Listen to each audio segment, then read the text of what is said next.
Assalomu alaykum va rahmatullohi va barakatuh. Eka Ferma kanali muxlislari. Mana hozir ishdan keldim, shomga yaqin vaqt bo'lib qoldi. Xo'sh, demak, bu yerda mana tuxumlarni tekshiryapman. Tovuqxonani utepleniya qilish, keyin lampalar qo'yishdan keyin qanaqa rezultat bo'lyapti. O'zinglar ham ko'ringlar mana. Bu yerda mana hozir 8 ta tuxum ekan. Keyingi tuxum idishimizni ham ko'ramiz hozir. Tak. Buni yopib qo'yamiz, yomg'ir qor tushmasin deb mabodo. Xo'sh.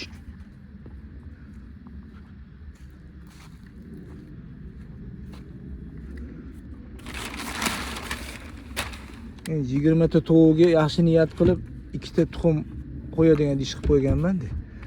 Xo'p, bu yerda mana 1 2 3 ta ekan. 8 taga 3 demak 11 ta tuxum qilibdi. Ya'ni o'sha tovuqxonani isitib, hali utepleniya qilganimizdan keyin lampalar qo'ygandan keyin mana 11 taga chiqibdi. 4 ta 5 ta tuxum quvvatuvdi.